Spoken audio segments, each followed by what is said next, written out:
साथ निभाना साथिया की कोकिलाबेन हुई है साजिश का शिकार। अपने ही घर के स्टोर रूम में वो गिर गई और उन पर गिरे ढेर सारे बक्से, कुछ बर्तन और हाँ, अलमारी भी गिरने वाली थी, लेकिन गोपी बहू ने आकर संभाल लिया और बच गई कोकिला मोदी।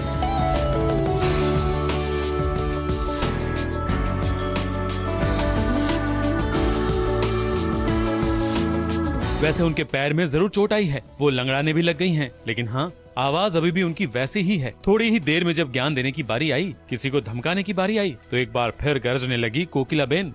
अपनी जबान को लगाम दो परिधि, क्योंकि कमान से निकला हुआ तीर और इंसान की जबान से निकले हुए शब्द, इंसान लाख प्रयास करे तभी भी वापस नहीं लौट सकते। थोड़ी देर पहले तो वो घर के सारे पुराने बर्तन ड्राइंग रूम में इकट्ठा करवा रही थी और घर के लोगों को सूचना दे रही थी कि इन बर्तनों का क्या करना है। वहाँ परिधि और मीरा के बीच हो गई बहस, तो वहाँ भी कोकिलाबेन ने दोनों को धमकाया। लगता है इन्हीं में से किसी ने कोकिलाबेन के खिलाफ साजिश की है। सब इल्जाम मुझ पे लग रहे हैं। परी काकी भी फिनाइल का मुझ पे लगा रही थी, तो मुझे बड़ा बुरा लगता है कि जस्ट बिकॉज मेरा पास्ट रिकॉर्ड ऐसा है तो सब मुझ पे ही इल्जाम लगाते हैं।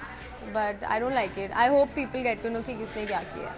मीरा तो मना कर रही है क्योंकि उसकी दुश्मन तो गोपी है। वैसे देखकर लगता है कि ये साजिश तो गोपी के लिए ही थी, लेकिन गोपी की साड़ी सैंडल में फंसी और वो रुक गई और कोकिलाबेन साजिश का शिकार हो गई। कहीं कोकिलाबेन ने जो सुधार अभियान किया है उसे रोकने की ये साजिश तो नहीं। कहीं न कहीं मेरे दिमाग में ये भी एक स्वच्छता अभियान के साथ साथ सुधार अभियान भी है कि रिश्तों में भी सुधार आनी चाहिए। शक की सुई मीरा की ओर या फिर परिधि की ओर जा रही है, क्योंकि परिधि राशि को पसंद नहीं करती और इस कारण कोकिलाबेन परिधि को डांटती रहती हैं। तो परिधि भी ये साजिश कर सकती है, लेकिन नहीं, हमारे जासूसों ने ये पता किया है कि कोकिलाबेन जिस साजिश का शिकार हुई है वो साजिश नन्ही राशि ने की है, क्योंकि उसे पता चल गया है कि उसको जन्म देने वाली राधा का कत्ल गोपी ने किया है। तो वो भी अब गोपी की दुश्मन बन गई है और अपनी छोटी सी उम्र में बड़ी साजिश करने का उसने मन बनाया है। बच्चों से न जाने क्या क्या करवाया जा रहा है।